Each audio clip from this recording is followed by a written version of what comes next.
മക്കളെ, xylem PSC YouTube ചാനലിലേക്ക് ഏവർക്കും ഹാർദമായ സ്വാഗതം.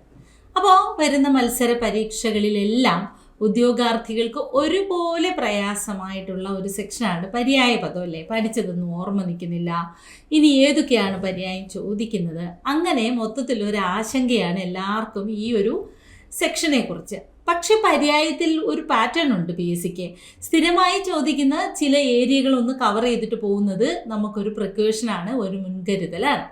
അത്തരത്തിലുള്ള കുറച്ച് പര്യായ പദങ്ങളാണ് നമ്മൾ പഠിക്കാൻ പോകുന്നത്. വളരെ ചുരുങ്ങിയ സമയം കൊണ്ട് ഓർത്തിരിക്കാൻ കഴിയുന്ന കുറച്ച് പര്യായ പദങ്ങളാണ് നമ്മളിവിടെ പഠിക്കാൻ പോകുന്നത്.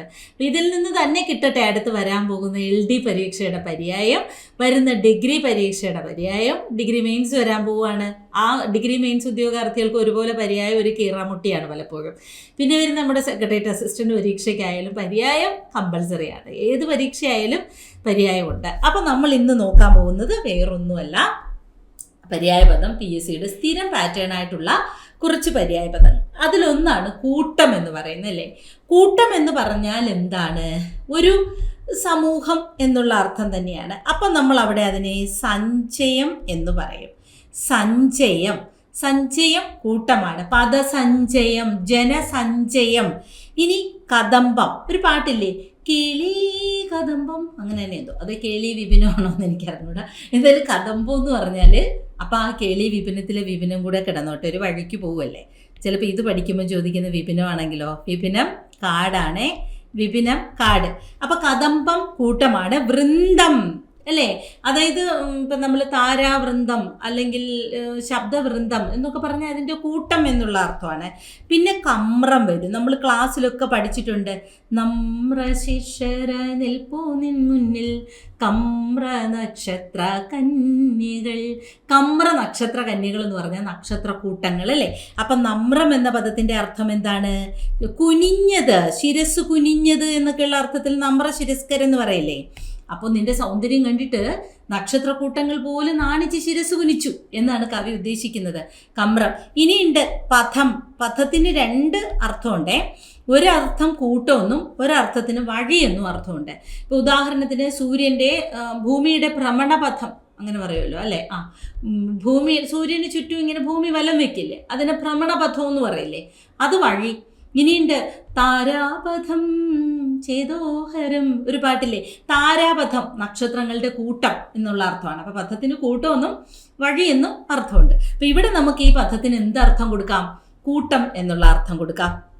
ഇനി ഋണം അഥവാ ഉദ്ധാരം, രണ്ടിൻ്റെയും അർത്ഥം കടം എന്ന് തന്നെ. എൻ്റെ അച്ഛന് കുറച്ച് കടമുണ്ട്. നമ്മൾ എങ്ങനെയാ അതൊന്ന് പിരിക്കുക? പിതാവിൻ്റെ ഋണമാണ് പിതൃഋണം. അപ്പം പിന്നെ പിതൃഋണം ചേർത്തെഴുതിയാൽ എന്താവും? പിതൃണമാവും. എന്താവും? പിതൃണം. പിതാവിൻ്റെ ഋണമാണ് പിതൃണം, അച്ഛൻ്റെ കടം. ഇനി നായ, സാരമേയം, കുക്കുരം, ശ്വാനൻ, ശുനകൻ. പട്ടിക്ക് പറയുന്ന പേരുകളാണ് എന്ത്? സാരമേയെന്നും കുക്കുരമെന്നും ശ്വാനനെന്നും ശുനകനെന്നും. വിദ്യാർത്ഥി ലക്ഷണം പറയുന്നത് കേട്ടിട്ടില്ലേ? ശ്വാനശയനം, കാകദൃഷ്ടി, അല്പാഹാരം, ജീർണവസ്ത്രം, ഭഗധ്യാനമെന്ന്. അതായത് പട്ടി കിടന്നുറങ്ങുന്നത് പോലെ ഉറങ്ങണം. ഏത് സമയത്തും ഉണരാൻ തയ്യാറായി ഉറങ്ങുന്നതിനെയാണ് ശ്വാനശയനം, അലർട്ട്, ജാഗരമായിട്ട് ഉറങ്ങുക എന്നുള്ള അർത്ഥം. ഇനി പന്നി, മത്സ്യം, കൂർമ്മം, വരാഹം എന്നൊക്കെ പറയില്ലേ, ആ വരാഹം, സൂകരം, കോലം, ദംഷ്ട്രി എന്നൊക്കെ പറഞ്ഞാൽ പന്നി എന്നാണ് അർത്ഥം. സൂകര പ്രസവം എന്നൊരു ശൈലിയുണ്ട്, വളരെ എളുപ്പമുള്ളത്. ആലപ്പുഴ പിന്നെ പാലക്കാട് LDC കഴിഞ്ഞപ്പം കുട്ടികളോട് ഞാൻ ചോദിച്ചു, മക്കളെ പരീക്ഷ എങ്ങനെയുണ്ടായിരുന്നു? പരീക്ഷ ഇച്ചിരി കരുണീപ്രസവമാണ്. കരുണീപ്രസവം എന്ന് പറഞ്ഞാൽ പാടുള്ള കാര്യം, അപൂർവമായി സംഭവിക്കുന്നത്, വളരെ ബുദ്ധിമുട്ടുള്ള കാര്യം എന്നുള്ള അർത്ഥം. പക്ഷേ സൂകരപ്രസവം അതിൻ്റെ നേരെ ഓപ്പോസിറ്റാണ്. സൂകരപ്രസവം എന്ന് പറഞ്ഞാൽ പന്നിയുടെ പ്രസവം പോലെ എളുപ്പമുള്ള കാര്യം. അപ്പോൾ കുട്ടികൾ പറഞ്ഞു കുറച്ച് കരുണീപ്രസവമായിരുന്നു, പക്ഷെ മലയാളം സൂകരപ്രസവമായിരുന്നു. സൂകരപ്രസവം എളുപ്പത്തിൽ നടക്കുന്ന കാര്യം. പശു, പശുവിന് ഗോവെന്നും ശൃംഗിണി എന്നും രോഹിണി എന്നും പറയും. അപ്പോൾ ചില കുട്ടികൾക്കൊക്കെ രോഹിണി എന്ന് പേരിടില്ലേ, അതിൻ്റെ അർത്ഥം എന്താണ്? പശു എന്നാണ്. ഇനി പൂമൊട്ട്, കലിക, മുകുളം, കോരകം, കുട്മളം എന്ന് പറയും. എന്ത് പറയും? കുട്മളം. അപ്പൊ കലിക എന്ന് പറഞ്ഞാലും മുകുളം എന്ന് പറഞ്ഞാലും കോരകം എന്ന് പറഞ്ഞാലും കുട്മളം എന്ന് പറഞ്ഞാലും എന്ത് തന്നെ? മൊട്ട്, പൂമൊട്ട് എന്നുള്ള അർത്ഥം. കാക്ക PSCയുടെ ഇഷ്ടപ്പെട്ടതാണ് ഈ പറഞ്ഞതൊക്കെ. കൂട്ടവും കടവും നായയും പന്നിയും പശുവും ചോദിച്ചിട്ടില്ല, പന്നി ചോദിച്ചിട്ടുണ്ട്. എന്നാലും കിടന്നോട്ടെ. പൂമൊട്ട്. ഇനി കാക്ക.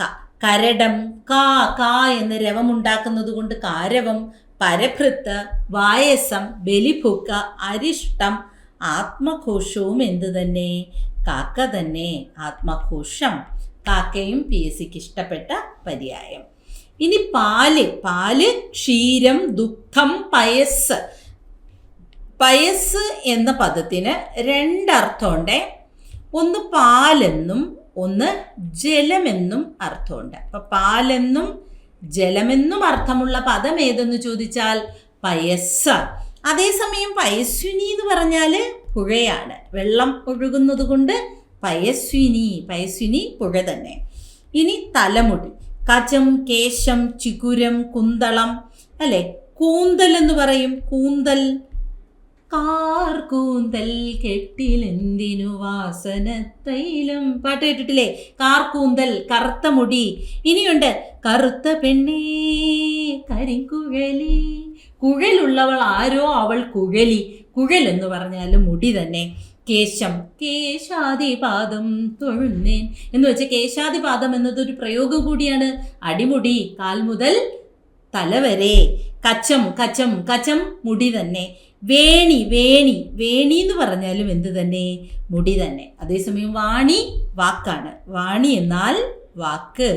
വാണി വാക്ക്, വേണി മുടി. ചോറിലെങ്ങാനും ഒരു മുടി കിടന്നാൽ എടുത്തിട്ട് പറഞ്ഞ അമ്മേ ദേ ഒരു വേണി എന്താ? മുടി, അല്ലേ? കൂന്തലും കുഴലും നമുക്കറിയാം. കുന്തളം, ചികുരഭാരം, മുടി കെട്ടിവെക്കുന്ന ആ ഭാരത്തിനെയാണ് ചികുരഭാരം. കേശവും കച്ചവും അറിയാം. ഇനി മുഖത്തിന് എന്താ പറയാ? ആനനം, ആസ്യം, വക്ത്രം, വദനം. വൈലോപ്പിള്ളിയുടെ കന്നിക്കൊയ്ത്തിലെ ഒരു കവിതയുണ്ട്, മാമ്പഴം. കുട്ടികളൊക്കെ പഠിച്ചിട്ടുണ്ട്. വദനാംബുജം വാടി. അമ്മ അടിച്ചപ്പോ കുട്ടിയുടെ വദനാംബുജം വാടി. വദനാംബുജം, വദനമാകുന്ന അംബുജം, അല്ലേ? അതായത് മുഖകമലം, അത് വാടി എന്നുള്ള അർത്ഥത്തില്. ഇനി വണ്ട്. അളി, ഭൃംഗം, ഭ്രമരം, മധുകരം. അപ്പൊ മധുകരൻ എന്നും മധുകരം എന്നും പറഞ്ഞാൽ വണ്ടാണ്. ഭ്രമരം, മോഹൻലാലിൻ്റെ ഒരു സിനിമയില്ലേ, അതിനകത്ത് ഭ്രമര പോസ്റ്ററിൽ ഇങ്ങനെ മോഹൻലാലിൻ്റെ പടവും കൊടുത്തൊരു വണ്ട് കറങ്ങുന്നത് പോസ്റ്റർ കണ്ടിട്ടുണ്ടോ? ഭ്രമരം, വണ്ട്. ഭൃംഗം, വണ്ട് തന്നെ. അളി, വണ്ട്. ആളിയാണ് തോഴി. ആളി എന്താണ്? തോഴി. കണ്ടുടനെ അങ്ങ് ആൻസർ ആക്കരുതേ. ആളി തോഴിയാണ്, അളിയാണ് വണ്ട്. പിന്നെ ഈ കുഞ്ചൻ നമ്പ്യാരും പിന്നെ രാമപുരത്ത് വരരുവാണെന്ന് തോന്നുന്നു. പണ്ടൊരു കുളക്കടവിലേക്ക് പോയപ്പോൾ രാജകുമാരിയും തോഴിയും അവിടെ കുളിക്കാൻ വന്ന സമയത്ത് വാര്യരോട് നമ്പ്യാർ ചോദിച്ചു, കാതിലോല. അപ്പോൾ വാര്യർ പറഞ്ഞു, നല്ല താളി. അപ്പോൾ രാജകുമാരിയും തോഴിയും വിചാരിച്ചു അവർ കാതിലോല, കാതിലണിയുന്ന ഒരു ആഭരണം, നല്ല താളി, തലയിൽ തേക്കുന്ന താളിയുടെ കാര്യമായിരിക്കും പറയുന്നത്. യഥാർത്ഥത്തിൽ ഇവർ കമൻ്റ് അടിച്ചതാണ്. നമ്പ്യാർ ചോദിച്ചത് കാതിലോല, ആരാ അതിൽ സുന്ദരി? അതിലോല സുന്ദരി. കാ എന്ന് ചോദിച്ച സംസ്കൃതത്തിൽ ആര്? കാ അതിലോല, ആരാ അതിൽ സുന്ദരി? അപ്പോൾ വാര്യർ കൊടുത്ത മറുപടിയാണ് നല്ല താളി. അതായത് നല്ലത് ആളിയാണ്. ആളി എന്നാൽ തോഴി. ഓക്കെ അല്ലേ? അപ്പോൾ അളി, വണ്ട്. PSC തെറ്റിക്കാൻ വേണ്ടി ചോദിക്കുന്ന ചോദ്യമാണ്. അളി വണ്ടും ആളി തോഴിയുമാണ്. ഓക്കെ അല്ലേ? യെസ്. ഇനി നോക്കൂ. വീണ, വിപഞ്ചി, വിപഞ്ചിക, വല്ലകി, സാരംഗി. സാരംഗി എന്നാലും വീണയുടെ ഒരു പര്യായമാണ് സാരംഗി. വിപഞ്ചി, വിപഞ്ചിക, വല്ലകി, സാരംഗി ഒക്കെ വീണയുടെ പര്യായം. സ്വർണത്തിന് എന്തൊക്കെ പറയും? കാഞ്ചനം, ഹേമം, ഹിരണ്യം. ഹേമം. പിന്നെന്താ? കനകം. കനകം മൂലം, കാമിനി മൂലം, ഉലകിൽ പലവിധം ഉലകിൽ, കലഹം പലവിധം ഉലകിൽ സുലഭം. അപ്പൊ കനകം പറയും. കനകച്ചിലങ്ക കീലുങ്ങി കീലുങ്ങി. അപ്പൊ കനകവും എന്ത് തന്നെ? സ്വർണം തന്നെ. ഇനി നമ്മൾ കേട്ടിട്ടില്ലാത്തൊരു പര്യായമുണ്ട്, ചാമീകാരം. ചാമീകാരം എന്ന് പറഞ്ഞാലും സ്വർണ്ണമാണ്. എന്താണ്? ചാമീകാരം. അപ്പോൾ സ്വർണം എന്ന പദത്തിൻ്റെ റെയർ സ്വർണം പി എസ് സിക്ക് ഇഷ്ടപ്പെട്ടതാണ്. ഹിരണ്യം ചോദിച്ചിട്ടുണ്ട്, കാഞ്ചനം ചോദിച്ചിട്ടുണ്ട്, ഹേമം ചോദിച്ചിട്ടുണ്ട്. ചാമീകാരം, ചാമീകാരം. ഓക്കെ. അപ്പോൾ കനകച്ചിലങ്ക കിലുങ്ങി കിലുങ്ങി, കാഞ്ചന കാഞ്ചി കുലുങ്ങി കുലുങ്ങി തന്നെ കുലുങ്ങി കുലുങ്ങി. അപ്പോൾ എന്താണ് കാഞ്ചി? കാഞ്ചി നിങ്ങൾക്ക് എപ്പോഴെങ്കിലും സംശയം തോന്നിട്ടില്ലേ? കാഞ്ചന കാഞ്ചി എന്ന് പറഞ്ഞാൽ എന്താണ്? കാഞ്ചന കാഞ്ചി എന്ന് പറഞ്ഞാൽ സ്വർണ്ണ അരഞ്ഞാണമാണ്. അരഞ്ഞാണത്തിനെയാണ് കാഞ്ചി എന്ന് പറയുന്നത്. സ്വർണ്ണ അരഞ്ഞാണം. ഓക്കെ, അരഞ്ഞാണത്തിനെയാണ് കാഞ്ചി എന്ന് പറയുന്നത്. ഇനി ശബ്ദം: ഒലി, രവം, നിസ്വനം, ധ്വനി, നാദം, പിന്നെയും പിന്നെയും ആരോ കിനാവിൻ്റെ പടി കടന്നെത്തുന്ന പദനിസ്വനം. കവി പര്യായമാണ് ഉപയോഗിച്ചത്, പദശബ്ദം എന്ന് പറഞ്ഞിട്ടില്ല. നിസ്വനം, നിനദം. നിനദം ശബ്ദം. ഓക്കെ. നിനാദം എന്ന് നിനദമെന്നും പറയുവേ. ഇനി ഒലി, ഒലി മാറ്റൊലി എന്നൊക്കെ പറയത്തില്ലേ? പ്രതിധ്വനി എന്നൊക്കെ പറയും. എക്കോയാണ് അങ്ങനെയൊക്കെ പറയുന്നത്. അപ്പോൾ ഒലി, രവം, നിസ്വനം, ധ്വനി, നാദം, നിനദമൊക്കെ ശബ്ദം. രശ്മിക്ക് കിരണം. നിന്റെ കണ്ണിൽ വിരുന്നു വന്നു നീലസാഗര വീജികൾ, പുഞ്ചിരിക്കൊരു പൂച്ചെണ്ടു തന്നു പുഷ്യരാഗമരീചികൾ. മരീചി. കവി എന്താ ഉദ്ദേശിച്ചേ? കിരണം. പുഷ്യരാഗം എന്നാൽ ഒരു രത്നക്കല്ല്, അതിൻ്റെ റിഫ്ലക്ഷൻ ഇല്ലേ, അതുപോലാണ് അവൾ പുഞ്ചിരിക്കുമ്പോൾ എന്ന്. അപ്പം മരീചി ഇത് തന്നെ രശ്മി. വീജി എന്താ? തിരമാല. വീജി എന്താണ്? തിരമാലയാണ്. മയൂഖം രശ്മി. തെറ്റിക്കാൻ ചാൻസ് ഉണ്ട്. മയൂരം മയില്. മയൂരം എന്താ? മയിലാണ്. മയൂഖമാണ് രശ്മി. ഭൂമി. അടുത്ത പി എസ് സിയുടെ ഫേവറേറ്റ് പര്യായമാണ് ഭൂമി. ധര, ധരിത്രി, പിന്നെ ക്ഷോണി, ക്ഷിതി, വസുധ, ഉർവി. ഇനിയുണ്ട് പിന്നെ പാര് അല്ലേ, ഊഴി, മഹി ഒക്കെ ഭൂമിയുടെ പര്യായമാണ്. ധര, ധരിത്രി, ക്ഷിതി, ക്ഷോണി, വസുധ, ഉർവി, പാര്, ഊഴി, മഹി, മേദിനി, കർമ്മധാരിണി, ഭാരതം. അങ്ങനെ എന്തോ പറഞ്ഞിട്ടൊരു മേദിനി എന്ന് പറയും. മേദിനി ഭൂമി തന്നെ. ഇനി മയിലോ? കേകി, ശിഖി, മയൂരം, ബർഹി, പിഞ്ചി. പിഞ്ചി പിഞ്ചി പിഞ്ചിയും മയില. പിഞ്ചി കൂടാതെ പിന്നെ മയിലിന് എന്താ ഉള്ളത്? കരവം. കരവം മയിലാണ്. കാരവം കാക്ക, കരവം മയില്. കേകി, ശിഖി, മയൂരം, ബർഹി, പിഞ്ചി, കരവമൊക്കെ മയിലിൻ്റെ പര്യായമാണ്. ഇനി മഴയുടെ നോക്കൂ. വർഷം, വൃഷ്ടി, മാരി, ധാര. ധാര എന്ന് പറഞ്ഞാലും മഴ തന്നെ. ഇനി മാൻ. ഹരിണം, മൃഗം, വാതായു, ഏണം ഒക്കെ മാനിൻ്റെ പര്യായം. അപ്പം മാനിൻ്റെ പര്യായമായി വരുന്ന പദമാണ് ഏത്? ഹരിണം, മൃഗം, വാതായു, ഏണം. ഇനി മാളിക. മേടം, ഹർമ്മ്യം, സൗധം, പ്രാസാദം, ആകാരം. കഴിഞ്ഞ SI പരീക്ഷയുടെ മെയിൻസിൽ ഒരു ക്വസ്റ്റ്യൻ ചോദിച്ചിരുന്നു. ഖണ്ഡാകാരം എന്നാൽ എന്താണ്? ഖണ്ഡം വലുത്, ആകാരം മാളിക. അപ്പം നമുക്കിതിനെ മണിമാളിക എന്ന ആൻസർ കൊടുക്കാം. മണിമാളിക. അപ്പോൾ മാളികയ്ക്കാണ് ആകാരം എന്ന് പറയുന്നത്. അതേസമയം ആകാരം എന്ന് പറഞ്ഞാൽ ആകൃതി എന്നാണ് അർത്ഥം. ഭീമാകാരം, ഭീമന്റെ ആകൃതിയുള്ളത് എന്നുള്ള അർത്ഥം. ഓക്കെ അല്ലേ? യെസ്.